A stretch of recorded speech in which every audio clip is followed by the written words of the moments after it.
마태복음 16장 13절에서 28절까지 한 절씩 돌아가면서 읽겠습니다.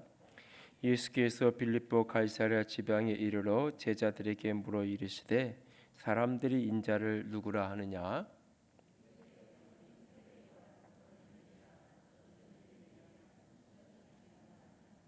이르시되 너희는 나를 누구라 하느냐?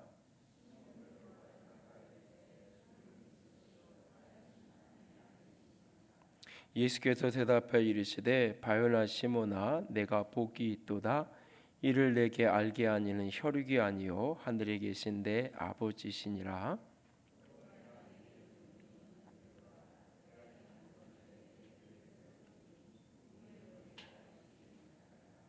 내가 천국 열쇠를 내게 주리니 내가 땅에서 무엇인지 매면 하늘에서도 매일 것이요 내가 땅에서 무엇인지 풀면 하늘에서도 풀리리라 하시고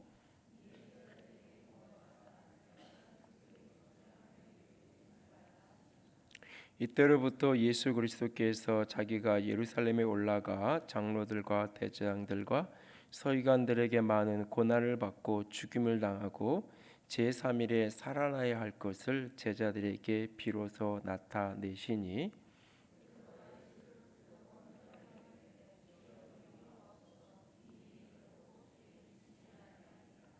예수께서 돌이키시며 베드로에게 이르시되 사탄아 내 뒤로 물러가라 너는 나를 넘어지게 하는 자로다 내가 하나님의 일을 생각하지 않고 도리어 사람의 일을 생각하는도다 하시고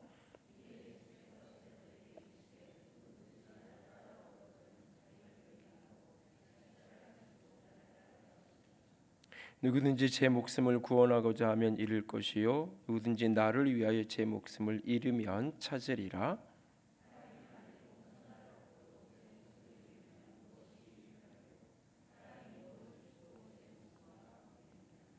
인자가 아버지의 영광으로 그 천사들과 함께 오리니 그때에 각 사람이 행한 대로 갚으리라.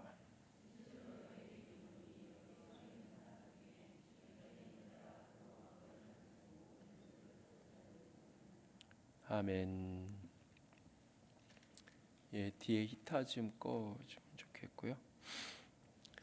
오늘 본문의 이야기는 이제 예수님이 제자들에게 너희는 나를 누구라 그러냐 물으시고 베드로가 신앙 고백하고 베드로가 이제 십자가의 길을 막아서고 책망을 듣고 하는 이야기.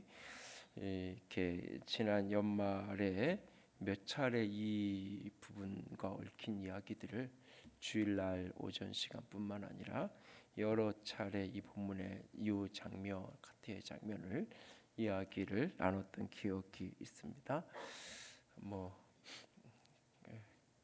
그런 얘기 한 거는 기억을 하죠. 뭔 얘기했냐고 안 물어볼 테니까 또 언제 그랬냐고 묻지 마시고 또 이 빌립보 가이사라는 예수님이 주로 활동했던 갈릴리에서부터 북쪽으로 30여 킬로 떨어져 있는 헐몬산 자락에 있는 이 빌립이 이 가이사에게 로마 황제 시저에게 도시를 봉헌했다라는 의미에서 빌립보 가이사라 또는 가이사라 빌립보 이렇게 불려지는 지역으로 예수님이 의도적으로 이렇게 데리고 가십니다.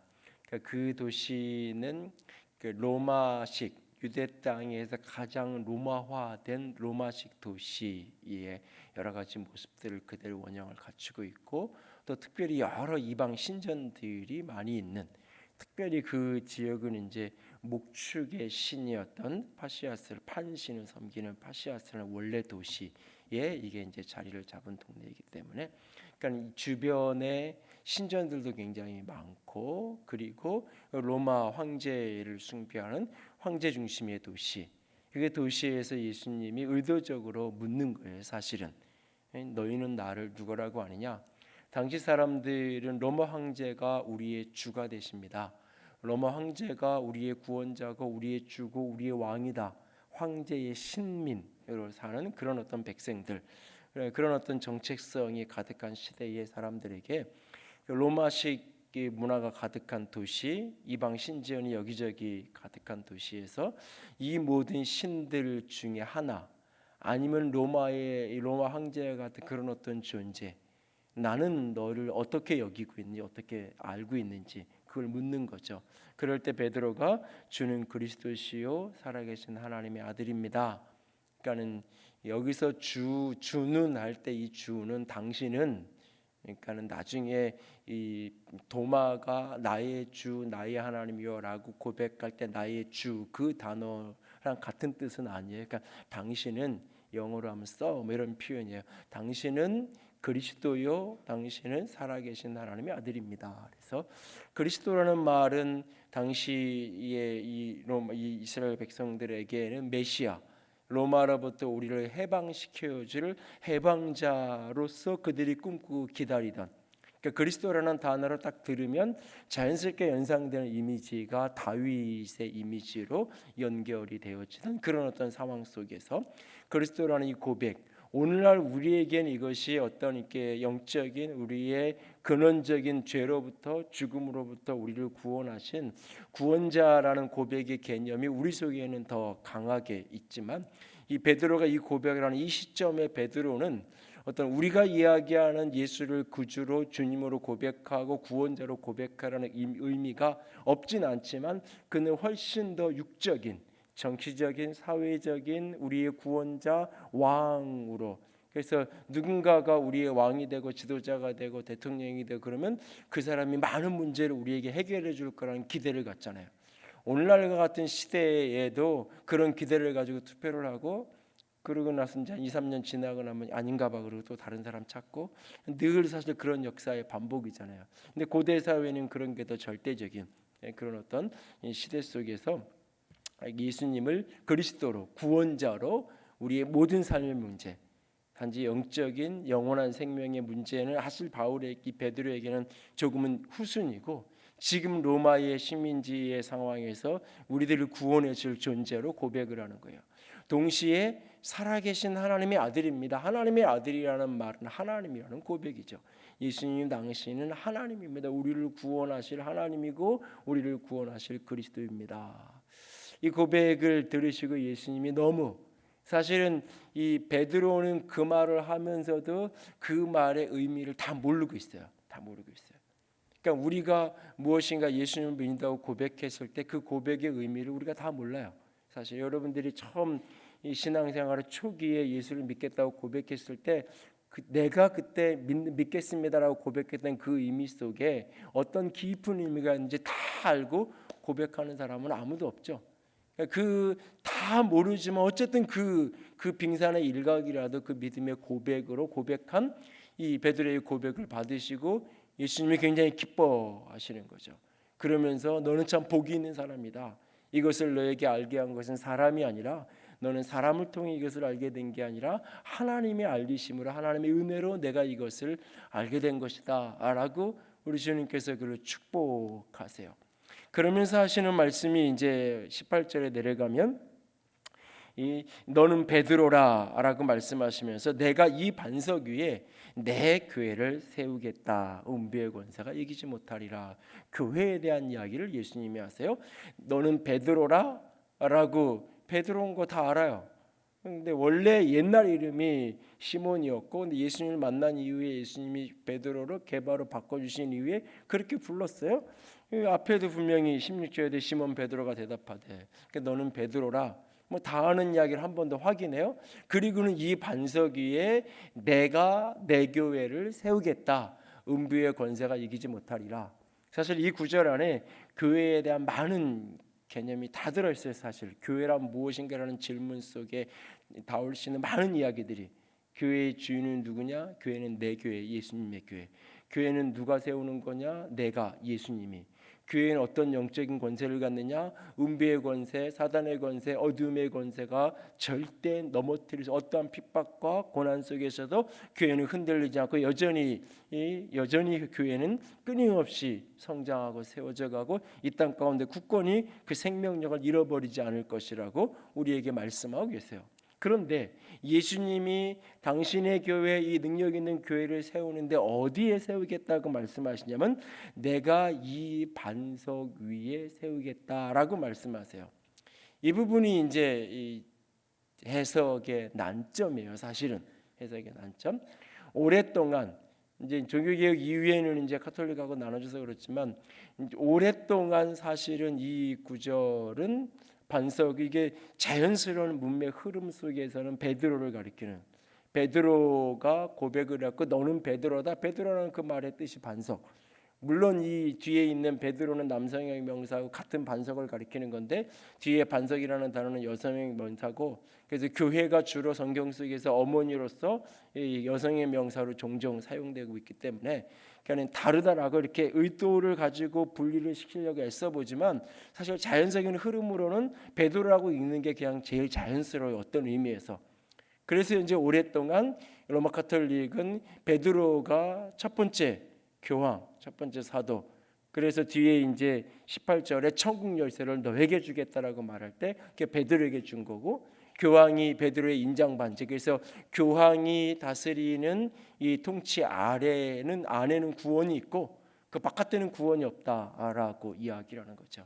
그러나 사실 교회는 이미 초기부터 종교개혁 이전부터 동방교회, 서방교회가 나눠져서 이 로마 카톨릭은 이제 여전히 교황을 중심으로 해서 나타나지만 동방교회, 우리가 보통 오늘날 정교회라고 표현하는 그리스 정교회, 러시아 정교회, 한국에도 이제 정교회가 있는데 정교회라고 표현하는 그 공동체는 이제 로마 사실은 교황하고는 다른 길을, 교리적으로나 여러 가지 부분에 이제 다른 길을 걷긴 해요. 그러나 거기에 진짜 구원이 없나라고 물으면 사실은 물음표인, 사실은 어쨌든 그러다가 이제 이 종교개혁 이후에는 아주 극단적으로 이제 우리는 어떻게 해석하냐면 이 베드로의 이 반석이라고 말할 때 이것은 베드로 개인을 가리키는 것이 아니라 이것은 베드로가 했던 신앙 고백을 가리키는 거다.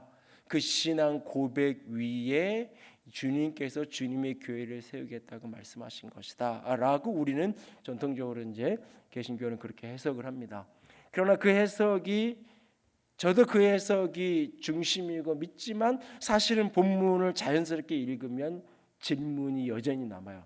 100% 누구도 이론을 제기할 수 없는, 그렇게 이야기하기는 조심스러워요. 왜냐하면 바로 19절에 가면 천국 열쇠를 내게 주겠다. 너에게. 그러니까 우리는 이것을 교회로 보통 해석하는데 이 본문에서는 베드로 너에게 천국 열쇠를 주고 내가 매면 하늘에서 매이고 내가 풀면 하늘에서 풀린다라고 이야기를 하고 있어요. 사실은 이 부분과 관련돼서는 뒤에 이제 18장에서 교회의 권징의 문제와 교회의 기도의 문제랑 연결시키면서 메고 푸는 부분에 대한 이야기가 18장에 예수님이 다시 한번 반복해요. 그래서 18장 그 부분을 설교할 때 나눠야 될 때 교회의 권세와 관련된 부분과 관련해서 넓게 얘기한 믿는 자의 권세와 관련된 이야기 속에서 또는 교회의 권징 이런 부분과 관련해서 뒤에서 이제 이야기를 18장을 다룰 때 이 부분은 조금 더 다루도록 하겠습니다. 일단은 기본적으로 저는 이것이, 그러니까 기본은 베드로가 했던 신앙 고백이 그 위에 세운다는 게 가장 기본적인 해석이에요. 그런데 에베소서에 가면 교회를 이야기하면서 뭐라고 얘기하면 교회의 기초가 뭐냐면 사도들과 선지자들의 터 위에 내가 교회를 세우겠다라고 말하고 있어요. 교회를 건물, 집이 지어지는 건물로 에베소서에서 비유하면서 그 건물의 기초 그 터가 뭐냐? 사도들과 선지자들의 터 위에 교회를 세우겠다라고 말씀하고 있어요. 그래서 이제 이것도 장로교회에서는 사도는 신약 성경을 기록한 사람들, 선지자는 구약 성경을 기록한 사람들, 그래서 신구약 성경의 터 위에 교회가 세워졌다 이렇게 해석해요. 맞아요. 교회의 터, 교회의 기초는 분명히 성경이고 교회의 기초는 베드로가 했던 신앙 고백처럼 예수 그리스도에 대한 분명한 신앙 고백의 터로부터 교회는 시작이 되는 거예요. 그런데 이 부분에서 이 두 가지 초점을 분명하게 인정하면서, 이제 잘못 오해하면 목사님 이것도 인정 안 한다 그러면 안 되고, 분명히 신앙 고백의 터라는 것, 신구약 성경이 교회의 기초고 터라는 것을 기본적으로 분명히 인정하면서 또 하나 우리가 놓치는 거 하나를 중심에서 기억해야 될 게 뭐냐면 베드로를 비롯한 사도들의 사역, 그들의 사역, 그들이 오늘 이 신앙 고백을 내면으로 품고만 있는 게 아니라 그들이 그 신앙 고백을 드러내고 있는 삶을 살아갔던, 그들이 그 신앙 고백을 가지고 예수를 증언하며 살아갔던 그들의 사역을 우리 주님께서 사용하셔서 교회를 세우는 거예요. 그러니까 예수님이 교회를 세우는데 베드로의 신앙 고백이라는 터만 있고 그 다음에 예수님이 오셔서 다 세우는 게 아니라 이 베드로 이 반석 위에 교회를 세우겠다는 이 말씀은 베드로의 신앙 고백이라는 터, 신약성경, 구약성경이라는 성경 말씀이라는 터를 분명히 인정하면서 거기 오면 누가 건물을 짓느냐 이거죠. 누가 이걸 세워가느냐 이거예요. 결국은 사도들의 사역, 교회의 복음을 전하는 사역. 이거는 이제 돌아가신 오카노 목사님이 그 이제 자녀들을 다 이제 부인하고 다 처갓집에 보내놓고 미국의 칼빈 신학대학교에서 이제 시카고에 유학을 가서 공부하면서 그가 이제 그분이 이제 평생도를 깨운다 책에 제자훈련이 그냥 선교회에서 하는 사역이 아니라 이것이 교회의 핵심 사역이 되어야 한다라고 하는 중요한 신학적 근거를 이제 찾아가지고 그것을 이제 석사학위 논문을 쓰고 한국에 와서 이제 평생도를 깨운다는 책을 낸 건데 그 신학적 기초 때문에 사실 교회가 이제 제자훈련을 한국교회 전체에 일반화되기 시작한 건데 무슨 얘기냐면 교회는 사도성을 갖고 있는, 교회는 사도적인 공동체라는 거예요.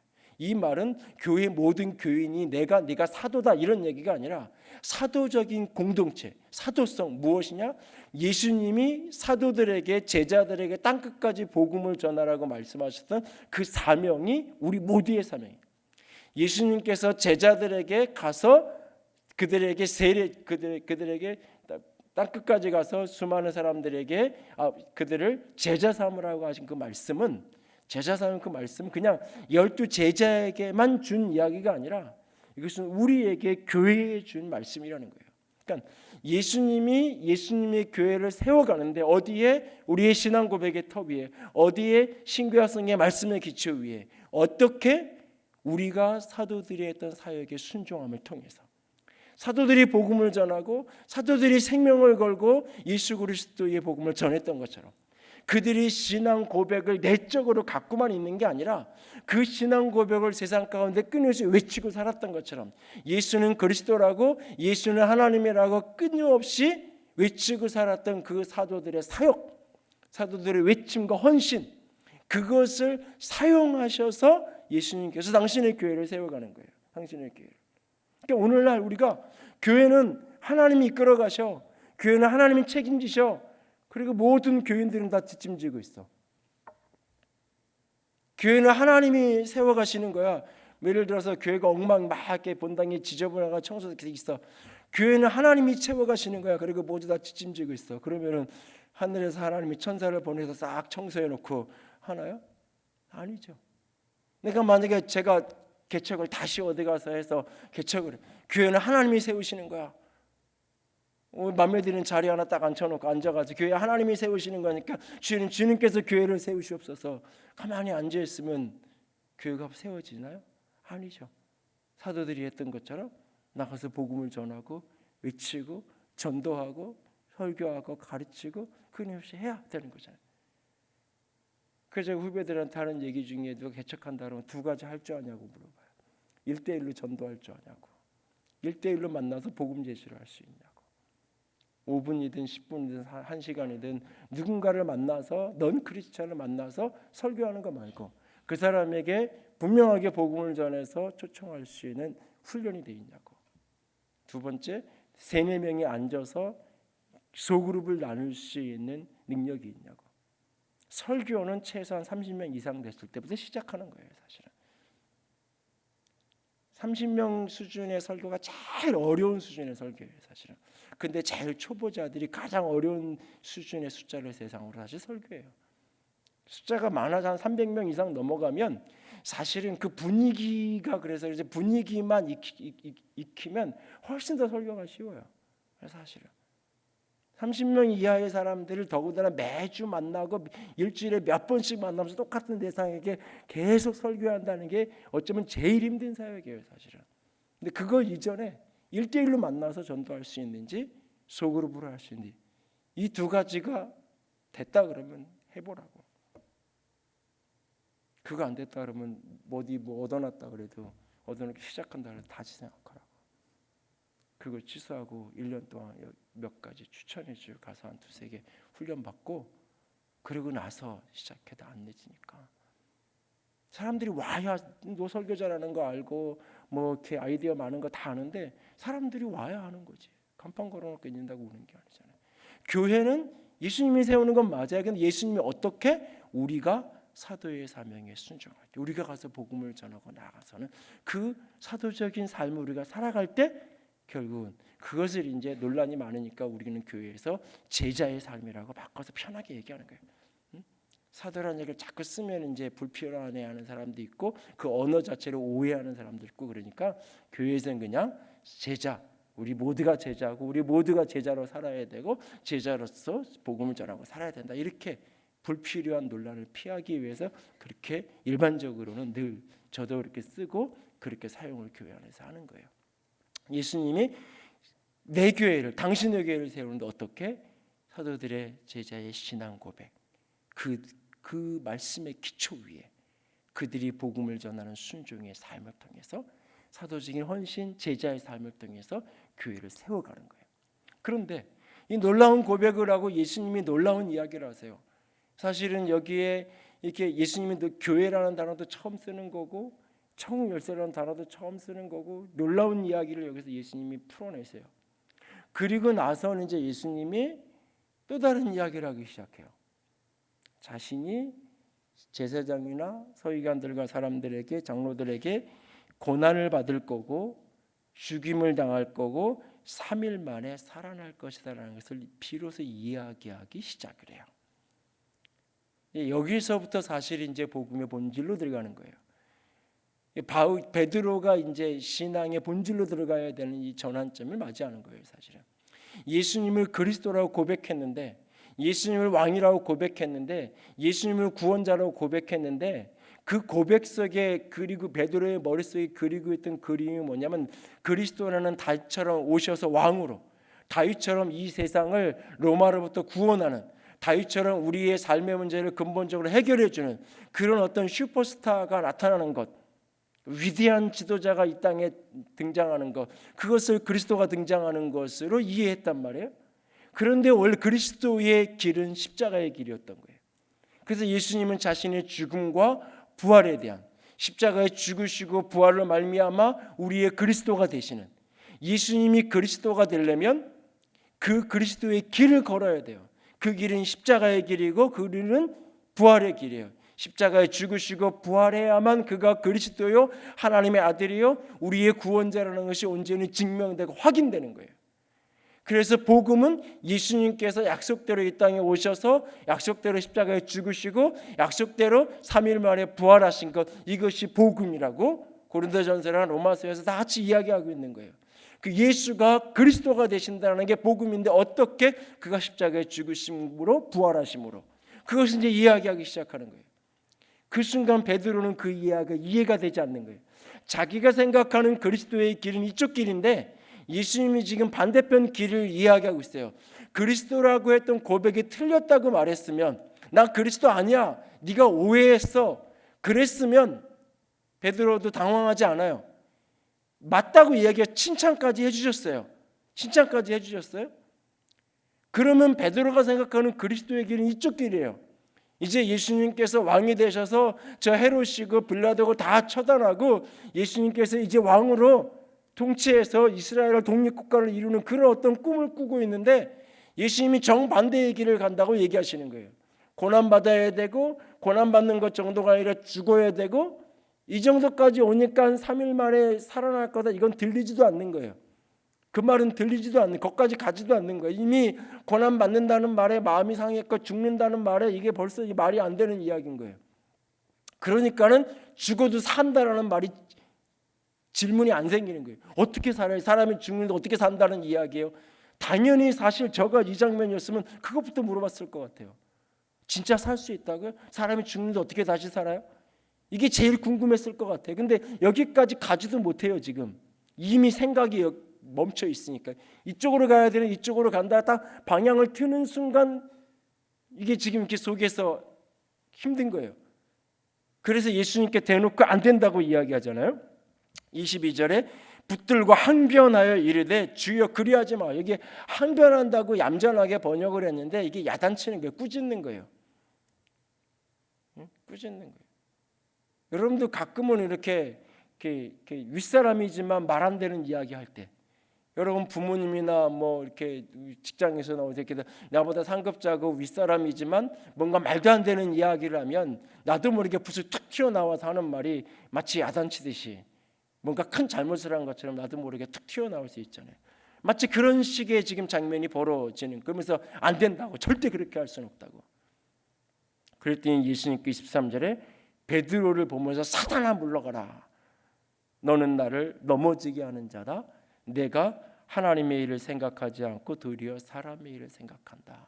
넘어지게 하는, 예수님도 실족할 수 있었다. 사실 예수님에게도 이렇게 가야 된다고 말씀하시지만 이 길이 쉽지 않은 길이고 이 길이 얼마나 깊은 고난의 길인지 예수님은 너무나 잘 아세요. 특별히 그분에게는 단지 육체의 고난 저 넘어 인류의 모든 죄의 짐을 다 짊어져야 되는, 죄 없는 당신이 그 모든 죄를 짊어져야 되는 그 길의 무게가 얼마나 무거운 것인지 그분만, 오직 그분만이 아세요. 그분만이. 사실 그분도 그래서 이야기하지만 이 길을 피할 수 있으면 피하고 싶은 게 그분의 속 깊은 마음이에요. 그런데 덜커덩 가지 말라고 하니까 안 된다고 이야기하니까 유혹이 되는 거죠. 유혹이 되는 거죠. 그냥 베드로 핑계대고 나 갈라 그랬는데 베드로 핑계대고 안 간다고 이렇게 말하고 싶은 뭔가 유혹거리가 되는 거죠. 그러니까 너는 나를 넘어지게 하는 자다.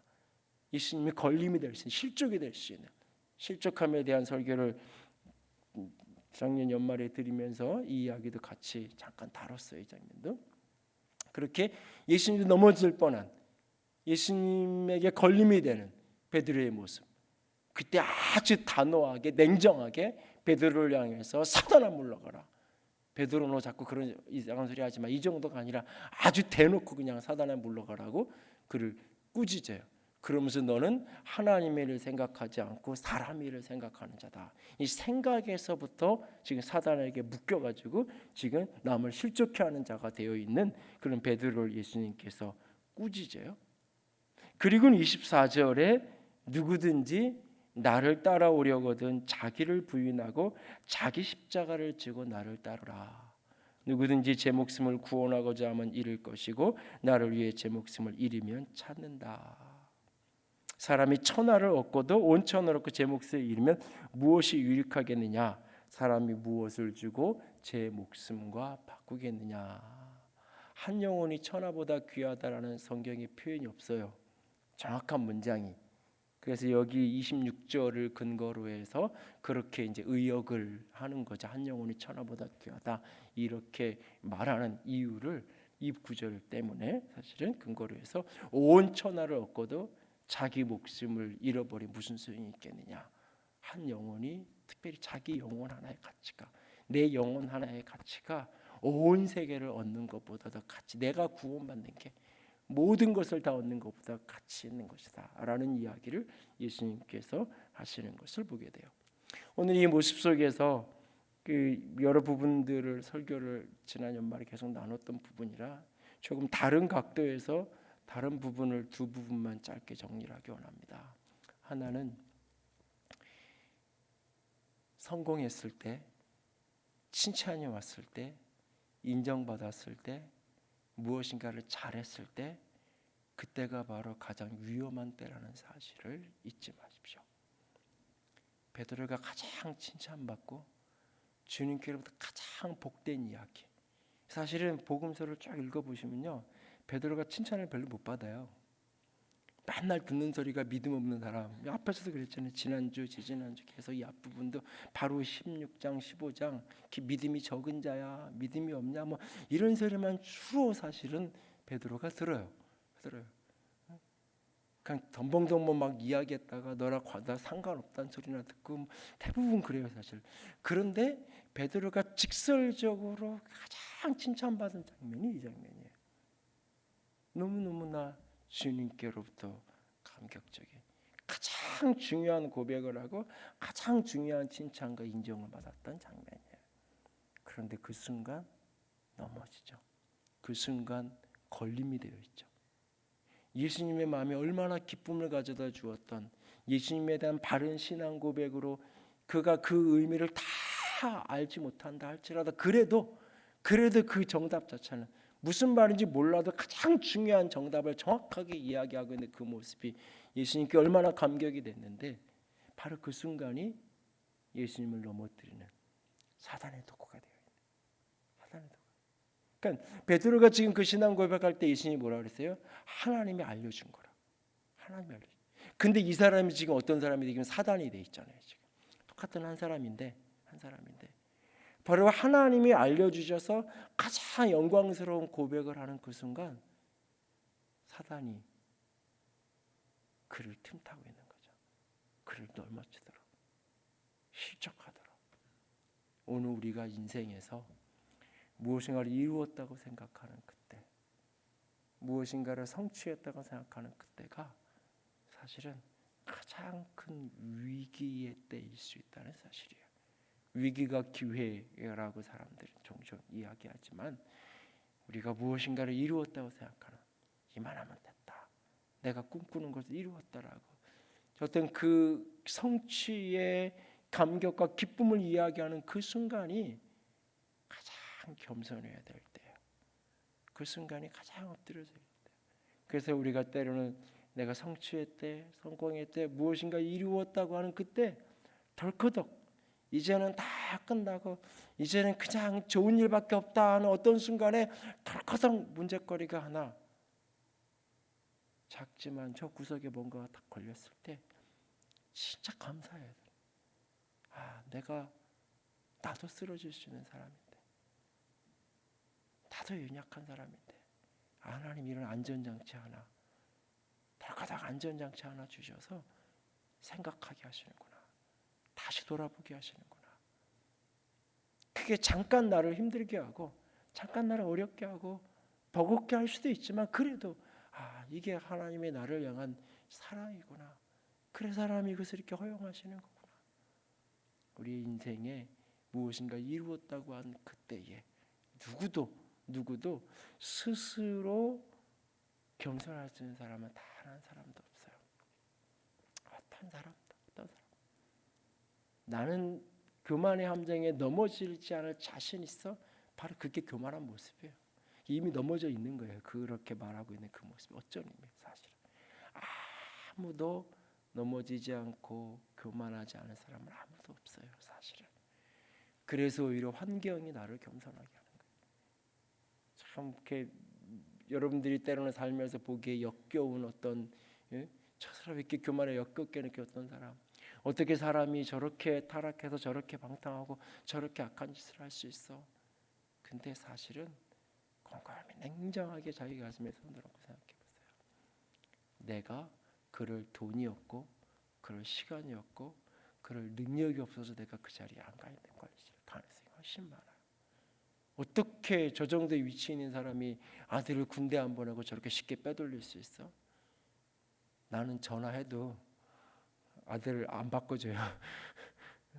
근데 그냥 내가 전화할 필요도 없어. 비서한테 우리 아들 다음 주에 훈련소 들어간다.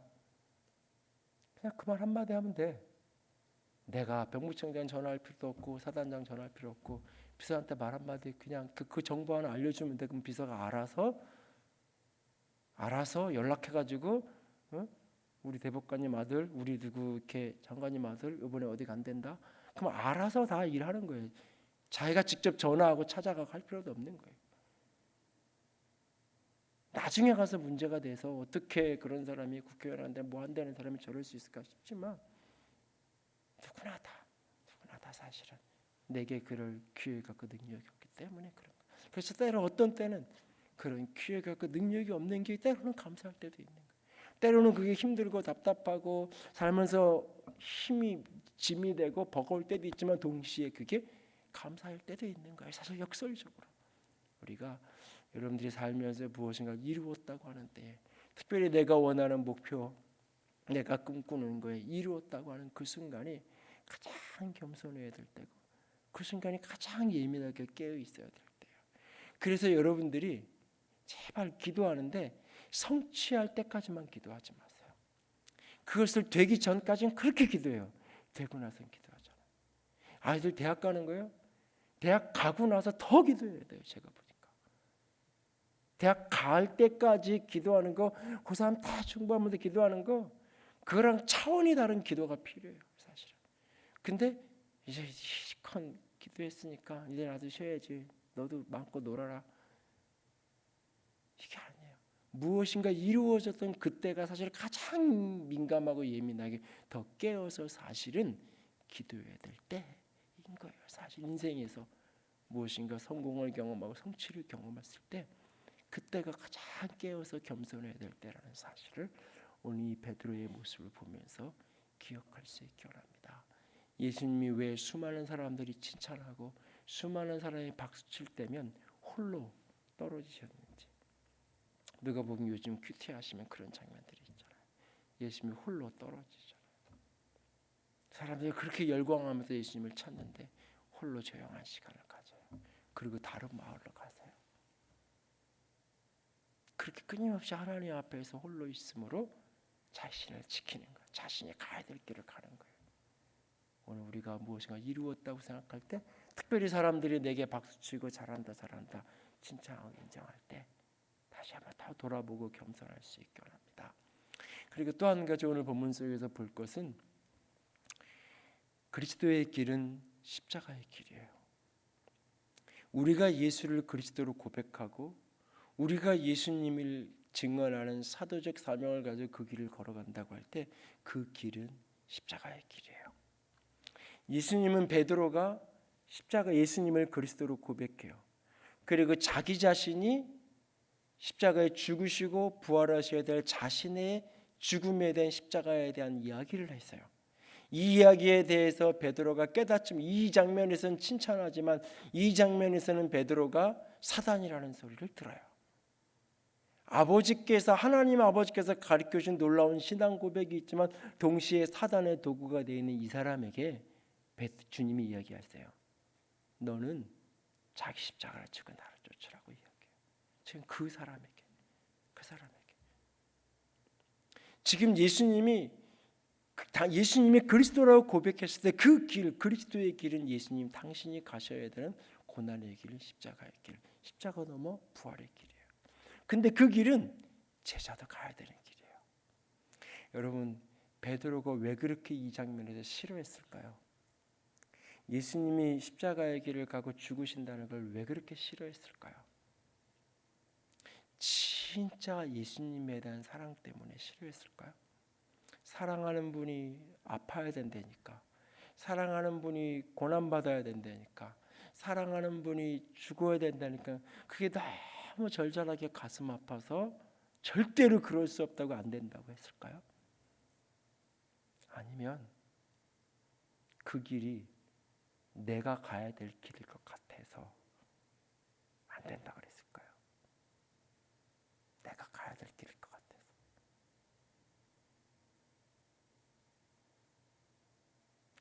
사실 베드로는 그 길이 내 길이라는 거 어렴풋이 느끼는 거예요. 가기 싫은 거예요. 예수님이 제자를 따라가는 것, 영광의 길, 꽃길 걷고 싶지 그런 길 가고 싶지 않은 거예요. 근데 예수님이 그 길을 가면 나는 그의 제자잖아요. 나도 그 길을 가야 되는 거예요. 내가 그 길을 가기 싫기 때문에 사실 안 된다고 소리치고 있는 거예요. 지금. 내가 그 길이 싫으니까. 내가 싫어서 사실. 예수님은 그것을 정확하게 찝어내시는 거예요. 그래서 자기 십자가를 지고 나를 따르라고. 누구든지 나를 따라오려거든 자기 십자가를 지고 나를 따르라고 주님이 이야기하고 계신 거예요. 이건 신앙의 차원, 믿음의 차원의 이야기이기도 하지만 삶의 가장 기본적인 법칙이에요. 인생은 어떤 영광도 십자가의 길 없이 그 영광에 이르는 길은 없어요.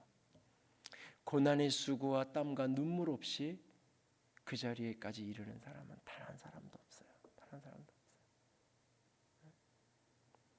우리는 자꾸 우리 시대에 자꾸 우리의 사고 속에서 어떻게 하면 조금 쉬운 길, 어떻게 하면 조금 더 편한 길.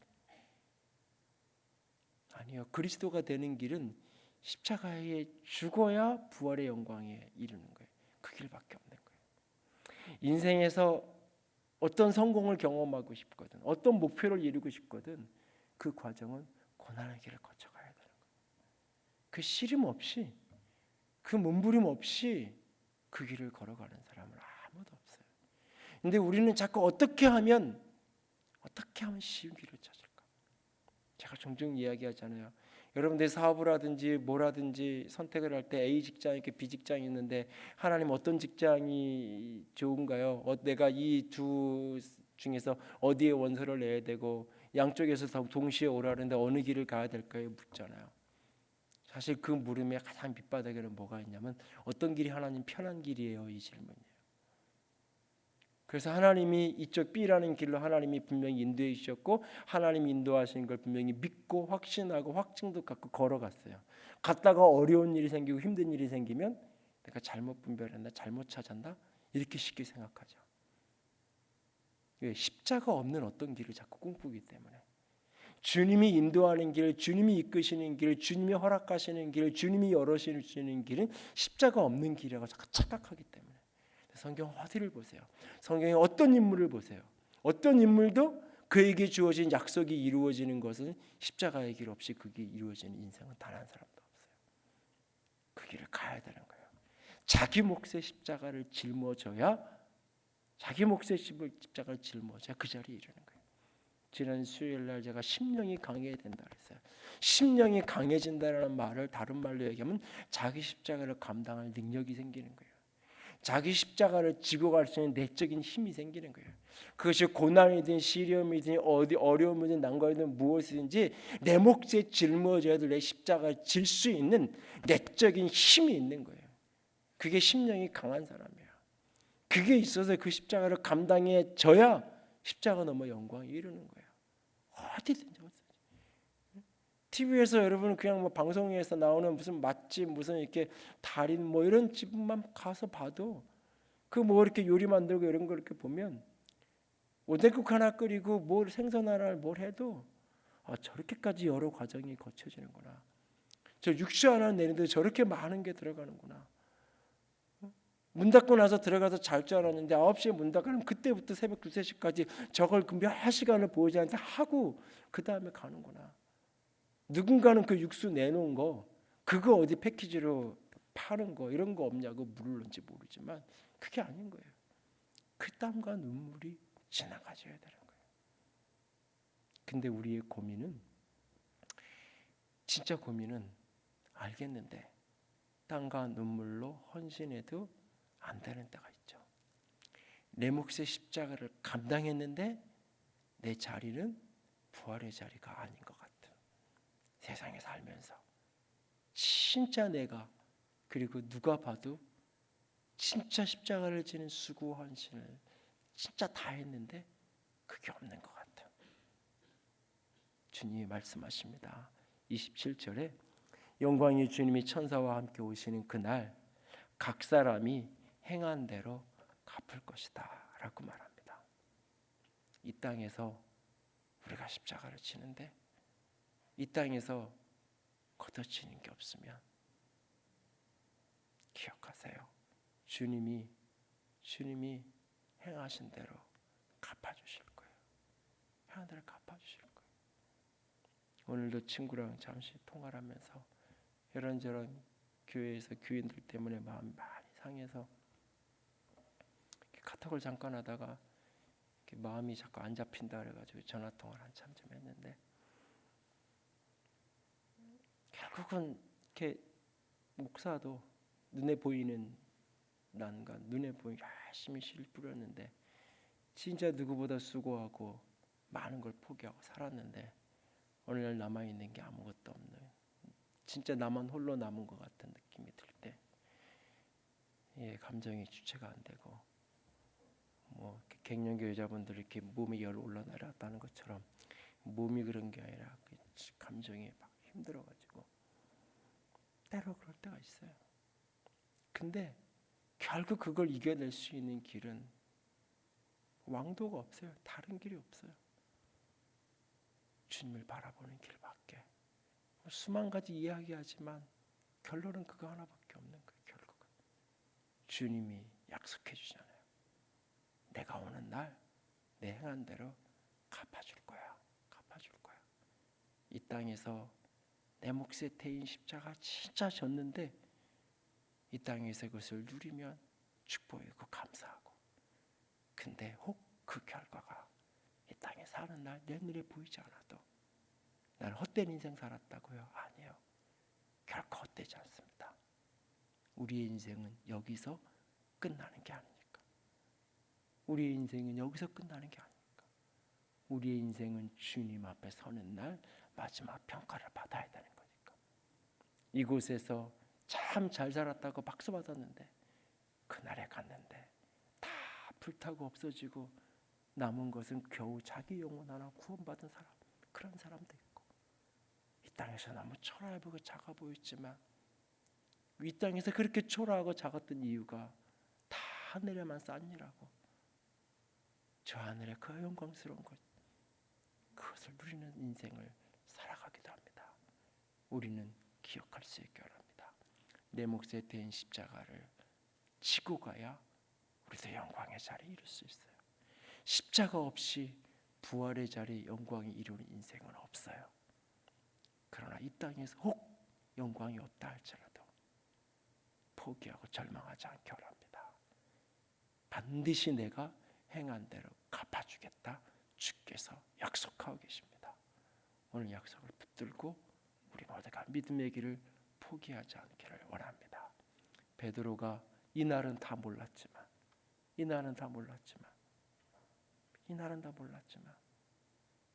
제가 얼마 전에 말씀드렸잖아요. 그 불타는 로마를 향하여 되돌아가면서 주여 어디로 가시나이까, 그 로마를 향해 가는 주님을 따라서 도망가던 그 발걸음을 돌이켜서, 교회가 당신이 살아야 교회가 지켜진다고 당신은 도망가라고 지하의 카타콤베에 모여있던 그 성도들의 등 떠밀려서 로마를 떠나던 그 사람이 다시 되돌아가잖아요. 그리고는 십자가에 거꾸로 매달려서, 나 같은 사람이 어떻게 예수님하고 똑같이 십자가에 매달려서 예수님과 똑같은 대접을 받을 수 있겠나요? 하나님 그런 자격이 없는 사람입니다. 그 고백과 함께 십자가에 거꾸로 매달려 인생을 마쳤다라고 우리에게 전해져 내려오고 있잖아요. 그 얘기하니까 오늘 이 장면에서 베드로는 이 말이 무슨 뜻인지 다 몰랐어요. 다 못 알아들었어요. 그러나 그는 그렇게 살았어요. 우리 주님이 그의 인생을 그렇게 빚어갔던 것처럼 오늘 저와 여러분의 모습이 아직은 십자가를 감당할 힘도 없고 아직은 십자가가 버겁기만 하고 이런 말씀을 들으면 애써 외면하고 싶고 애써 피하고 싶은 수준일 수도 있어요. 그리고 나는 도저히 그런 일을 겪으면 감당할 수 없을 거라는 두려움과 어려움이 내 마음에 있는 분이 여전히 우리 가운데 있어요. 그러나 걱정하지 마세요. 내가 억지로 그 십자가를 지겠다고 억지로 그러지 마세요. 주님이 우리를 도와주실 것입니다. 하나님의 열심히 우리를 반드시 하나님의 사람으로 빚어 가실 것입니다. 그 하나님을 바라보면서 오늘도 주님 말을 끊임없이 의지하는 믿음의 사람 될 수 있기를 주님의 이름으로 부탁을 드립니다. 기도합시다. 말씀을 붙들고 우리 같이 기도하기 원합니다. 하나님, 성공의 때, 성취의 때 더 겸손할 수 있는, 사람들이 잘한다 칭찬하는 그때 더 낮아질 수 있는 믿음의 사람 되게 도와주세요. 하나님, 나를 붙들어 주시옵소서. 하나님, 내 몫에 태인 십자가를 등이 짊어지기 원합니다.